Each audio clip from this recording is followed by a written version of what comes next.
ओम शांति। 21 तारीख के महावाक्य है।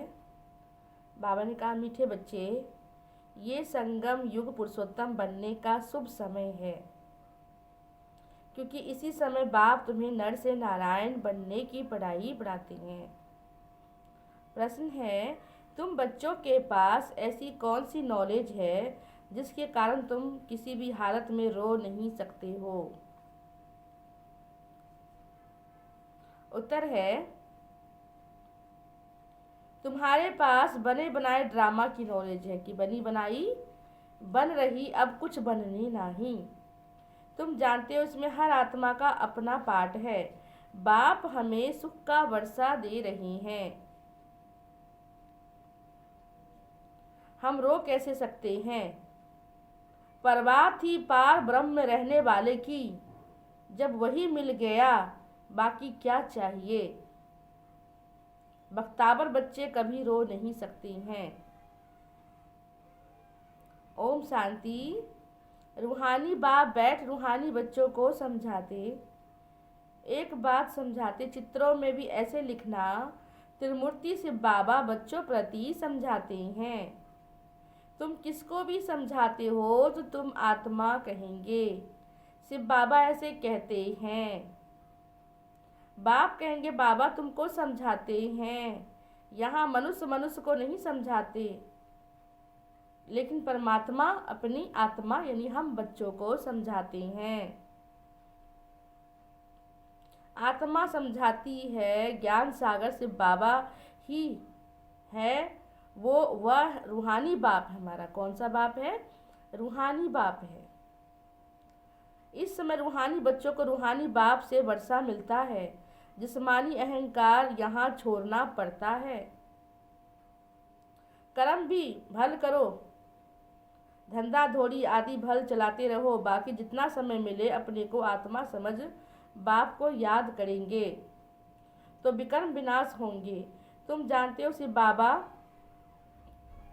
इसमें आया हुआ है, वो सत्य है, चैतन्य है। सत्य है, चैतन्य है। ऊंच से ऊंच भगवान एक है, वो सुप्रीम सोल है। ये ज्ञान भी तुमको इस समय ही मिलता है। फिर कब मिलेगा? 5000 वर्ष के बाद ही मिलता है ये ज्ञान। कल्प में बाबा कहते बच्चे एक बार ही ज्ञान मिलता है। मनुष्य पुकारते हैं, हे पतित पावन आओ, परंतु अर्थ नहीं समझते। पतित पावन सीताराम भी कहते हैं तो भी ठीक है। तुम सब आत्मा रूपी सीता कहाँ पे फंस गई? रावण की दुनिया में। अब से बाबा आए हैं तुम्हें इस रावण की देश से निकालकर स्वर्ग में ले जाने। बाप है ड्रामा में, ऊंच से ऊंच बाप का पाठ है। नीचे वाले भी पाठ होते हैं ना। ये बेहद का ड्रामा है, इसको कोई समझ ना सके। तुम इस समय तमो प्रधान से कनिष्ठ से सतो प्रधान पुरुषोत्तम बन रहे हो। कोई भी नहीं जानते कलयुग संगम युग फिर होता है सतयुग। पुरानी दुनिया को नया कहेंगे क्या? भागते पुरानी दुनिया तो पुराना है, इसको नया कहेंगे क्या? ये तो पुराना है। सिर्फ बाबा संगम पे आके पढ़ाते हैं और कहते हैं मेरा पाठ संगम पे है, इसलिए संगम युग कल्याणकारी युग है।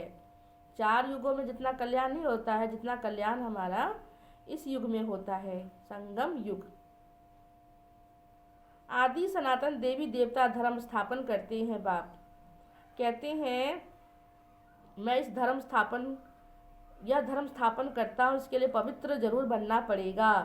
पतित पावन एक बाप है, बाकी सब ब्राइड्स है। तुम सब बाबा के बच्चे बक्यो न सजनिया। और शिव बाबा ब्राइड ग्रूम है, शिव की बारात चलती है ना, तो बाबा कहते तुम सब मेरी आत्मा रूपी सजनिया हो और परम धाम जाने के लिए आई हो, तो पावन तो बनना पड़ेगा ना। मनुष्य बिगर अर्थ बोलते रहते हैं, समझते कुछ भी नहीं है, धुनी लगाते रहते। तुम जानते हो चंद्रवंशी धर्म अब स्थापन हो रहा है। बाप आकर ब्राह्मण कुल की स्थापना करते हैं, इनके डिनास्टी कहेंगे। ये परिवार है, यहाँ ना तुम पांडवों की ना कौरवों की रजाई है। गीता जिसने पढ़ी होगी उनको ये बातें जल्दी समझ में आ जाती है। तुम बच्चों को पहले पहले समझानी देनी है गीता का भगवान कौन है। वो कहते हैं कृष्ण है। भगवान वाच, अब कृष्ण तो होगा सतयुग में। उनमें जो आत्मा है वो तो अविनाशी है। शरीर का नाम जो है बदलता रहता है। जितने जन्म लेते हैं उतने माँ बाप उतने ही नाम पढ़ते हैं हमारे। नंबर 1 में भी वही जाता है। लक्ष्मी नारायण नंबर 1 है, फिर सेकंड थर्ड तो उनके मार्क्स भी इतने कम होंगे। ये माला बनती है ना, बाबा ने समझाया। रुद्र माला भी होती है, रुद्र माला भी होती है। विष्णु के गले में जो है वो रुंड माला दिखाते हैं। तुम बच्चे विष्णुपुरी के मालिक बनते हो। पहले पहले शिव के गले का हार बनते हो। रुद्र माला उसको कहा जाता है जो जपते रहते हैं। माला पूजी नहीं जाती, सिमरी जाती है ना। कोई राम राम बोलता है, कोई क्या बोलता है, तो माला सिमरी जाती है। माला में फूल होता है, फिर 2 दाने होते हैं, फिर दाने दाने होते हैं।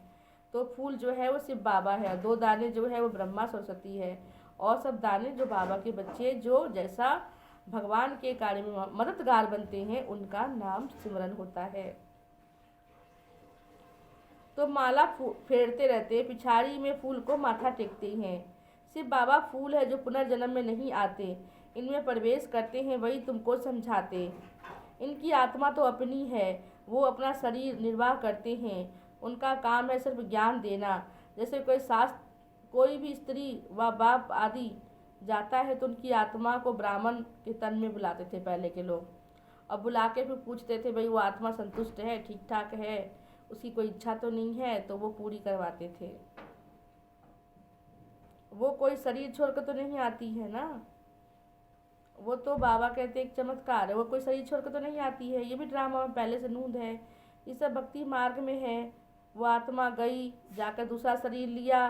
तुम बच्चों को अभी सारा ज्ञान मिल रहा है, इसलिए कोई जाता है तो तुमको कोई चिंता नहीं करनी है, खुश रहना है। बाबा कहते हैं आत्मा तो मरती नहीं है, आत्मा तो अविनाशी है।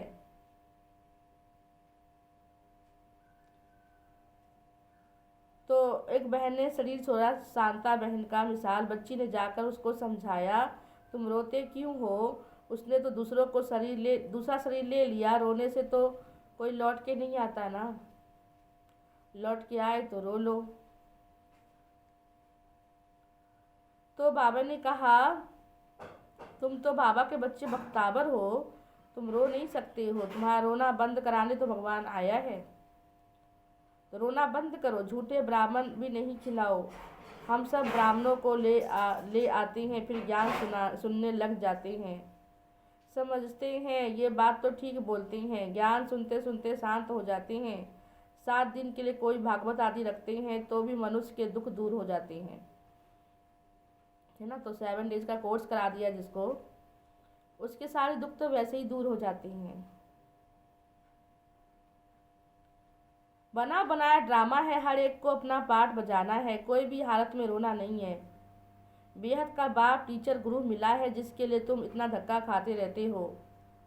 पार ब्रह्म में रहने वाला परम पिता परमात्मा मिल गया। तुम बाप को भूल जाते हो तब तो रोना पड़ता है, बाप को याद करेंगे तब खुशी होगी। 21 पीढ़ी कभी रोना नहीं पड़ेगा। बुढ़ापे तक अकाले मृत्यु नहीं होती है, तो अंदर में कितनी गुप्त खुशी रहनी चाहिए। तुम जानते हो माया पे जीत पाकर जगत जीत बनेंगे। हथियार आदि की कोई बात नहीं, तुम हो शिव शक्तियाँ। तुम्हारे पास ज्ञान कटारी है, ज्ञानवान उन्होंने फिर भक्ति में देवियों को स्थूल बाण खड़क आदि दे दी है। बाबा कहते हैं ज्ञान तलवार से विकारों से, ज्ञान विकारों से, बाबा कहते हैं ज्ञान तलवार से क्या करना है, विकारों पे जीत पानी है ना। बाबा बच्चों को कितना समझाते, गुप्त खुशी रहनी चाहिए। तुम जानते हो हम माया पे जीत पाकर जगत जीत बनेंगे, हथियार आदि की कोई बात नहीं। तुम हो शिव शक्तियाँ,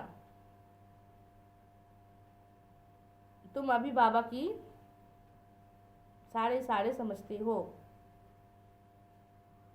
शिव बाबा आके हम बच्चों को समझाते हैं।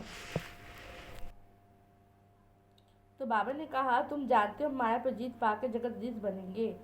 हथियार आदि कोई बात नहीं, तुम सिर्फ शक्तियाँ हो, तुम्हारे पास ज्ञान कटारी ज्ञानवान है। उन्होंने भी भक्ति मार्ग में देवियों को स्थूल खड़क आदि दे दी।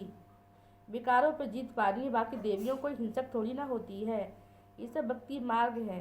साधु संत आदि निवृत्ति मार्ग वाले हैं, भक्ति मार्ग को मानते ही नहीं। तुम तो संन्यास करते हो सारी पुरानी दुनिया को। अगर यहाँ भी जन्म लेंगे तो कोई भी अच्छे घर में जाके अच्छे राजा के घर में जन्म लेंगे। राजा के पास व रिलीजियस घर में वो संस्कार लेके जाते हैं, सबको प्यारे लगते हैं। कहेंगे ये तो देवी आत्मा है, कृष्ण की कितनी महिमा गाते हैं। छोटेपन में दिखाते ना, माखन चुराया, मटकी फोड़ा, गोरा था, फिर शरीर बदलता रहता है, नाम भी बदलता रहता है। श्री कृष्ण तो सतयुग का पहला प्रिंस था, उनको क्यों साबरा बनाया कभी कोई नहीं बता सकेंगे। वहाँ सांप आदि नहीं होती जो काट ले। बाबा कहते 5 विकार, काम क्रोध लोभ मोह अहंकार, ये 5 विकार रूपी सांप डस लेता है इंसान को तो उसकी आत्मा साबरी हो जाती है। फिर बाबा आके गोरा बना देते हैं, फिर वो आत्मा नंबर 1 हो जाती है। तो पहले बाप द्वारा ब्राह्मणों को अडॉप्ट करते हैं। प्रजापिता तो है, उनकी प्रजा भी ढेर है। ब्रह्मा की बेटी सरस्वती कहते हैं, स्त्री तो है नहीं, ये किसको पता नहीं है। प्रजापिता ब्रह्मा के तो है मुख वंशावली, स्त्री की तो बात ही नहीं है। मैंने इनका नाम ब्रह्मा रखा, जो बच्चे बने। शिव बाबा ने ब्रह्मा को अडॉप्ट किया, फिर इनका नाम ब्रह्मा रखा, और फिर उसके द्वारा सरस्वती को अडॉप्ट किया, फिर और शिव बाबा के बच्चे और भी बने।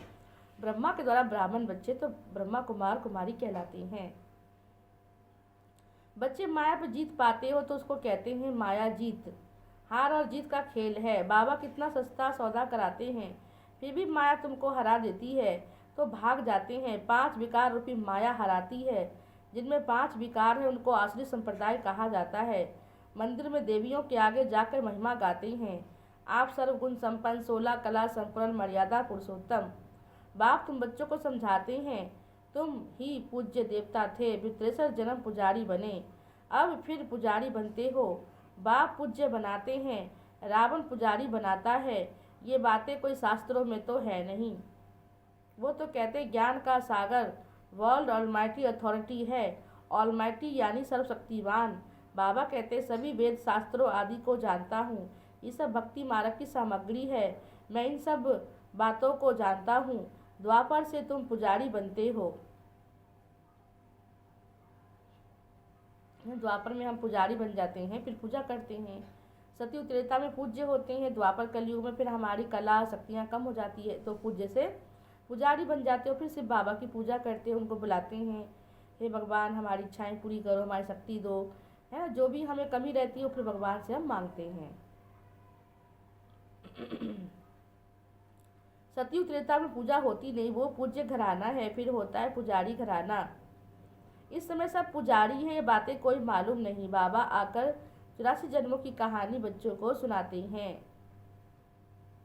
पूज्य पुजारी, यह तुम्हारे ऊपर सारा खेल है। हिंदू धर्म कह देते हैं, वास्तव में भारत आदि सनातन देवी देवता धर्म था, न कि कोई हिंदू। कितनी बातें समझानी पड़ती है बच्चों को, ये पढ़ाई है पढ़ाई। पहले जो भी बात सुनते थे हाँ जी कहते थे, बाबा कहते पढ़ाई है पढ़ाई में समझना होता है।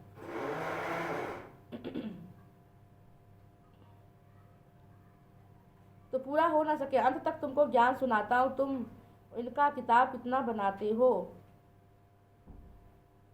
बाबा कहते हैं ना, बाबा में कितना ज्ञान है। कहते सागर के स्याही बना लो, जंगल को कलम बना लो, तब भी भगवान की महिमा नहीं लिख सकते, इतनी परमात्मा की महिमा है। तो जंगल कलम बनाओ तो पूरी महिमा ना लिख सके, अंत तक तुमको ज्ञान सुनाता रहूँगा। तुम इनका किताब कितना बनाते हो। शुरू में बाबा सवेरे सवेरे उठकर लिखते थे, फिर मम्मा सुनाती थी, है ना। पहले बाबा शिव बाबा जो है ब्रह्मा द्वारा लिखवाते थे, फिर मम्मा उनको पढ़ती थी बच्चों को बाद में। कितना बनाएंगे। बाबा सवेरे सवेरे देखो लिखवाते थे, मम्मा सुनाती थी, तब से लेके छपता ही आता है। कितने कागज लगे होंगे। गीता तो एक ही है, छोटी सी, जिसको लोग लॉकेट में भी पहन लेते हैं। परमात्मा का ज्ञान तो अथाह है, उसको तो कोई लिख नहीं सकता, उसकी महिमा इतनी अथाह है।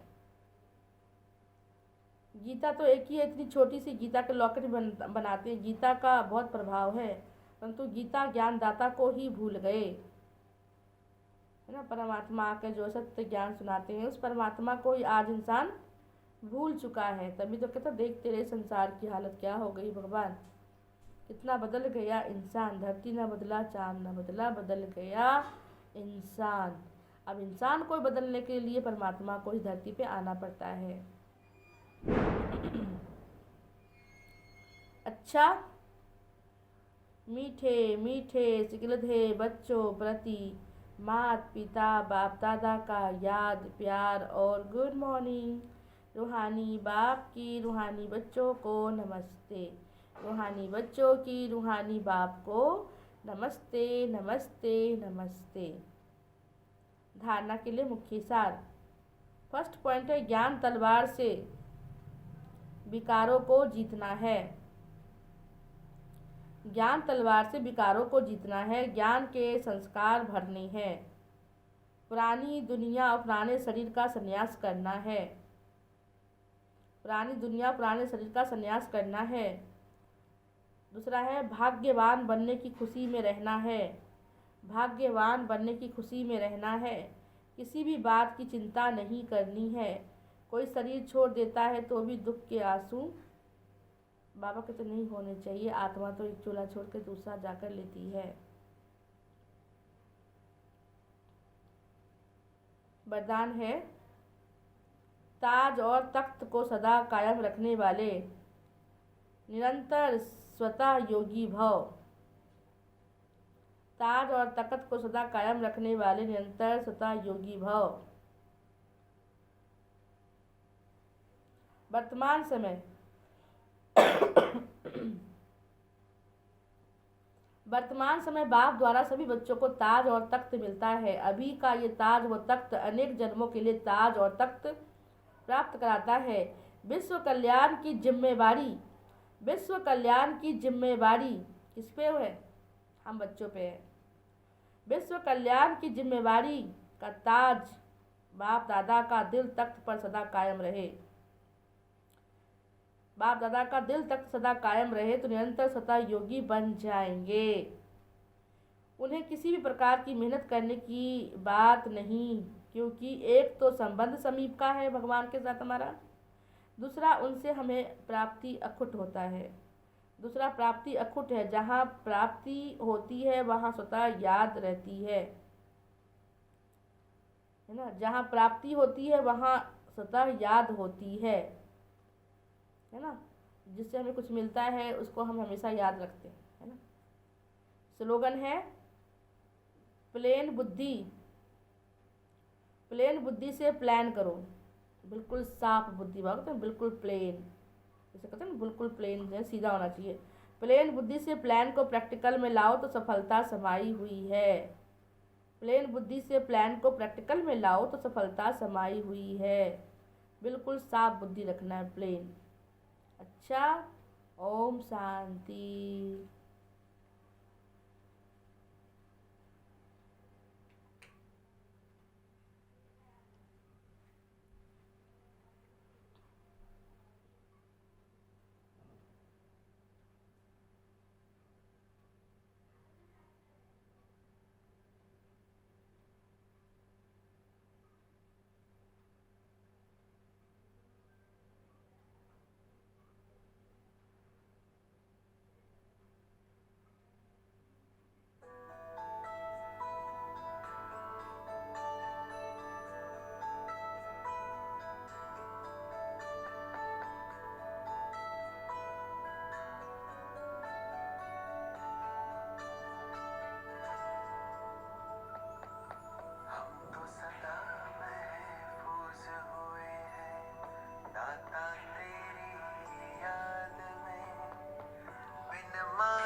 सदा महफूज हुए दाता तेरी याद में, बिन मांगे सब कुछ है पाया, क्या मांगू फरियाद में।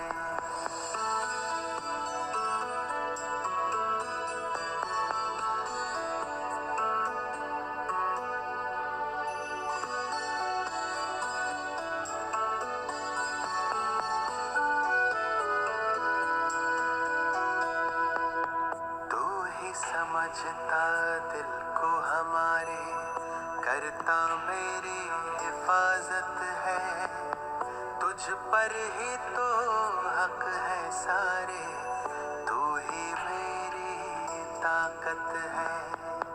तू ही समझता दिल को हमारे, करता मेरी हिफाजत है, तुझ पर ही तो हक है सारे, तू ही मेरी ताकत है। तू ही सबसे पहले दिल में, बाकी सब है बाद में, हम तो सदा महफूज हुए हैं भगवन तेरी याद में। तू ही सबसे पहले दिल में, बाकी सब है बाद में, हम तो सदा महफूज हुए हैं भगवन तेरी याद में।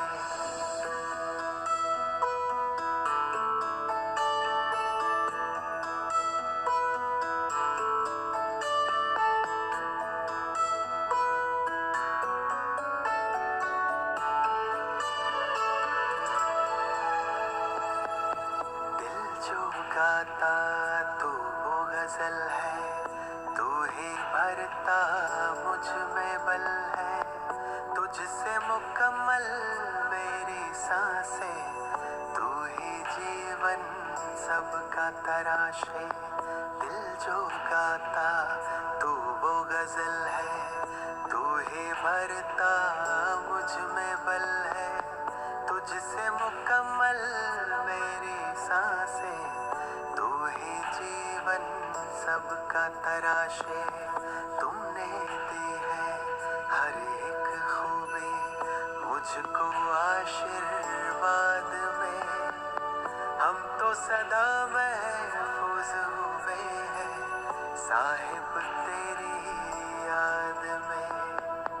तुमने दी है हर एक खूबी मुझको आशीर्वाद में, हम तो सदा महफूज हुए हैं साहिब तेरी याद में।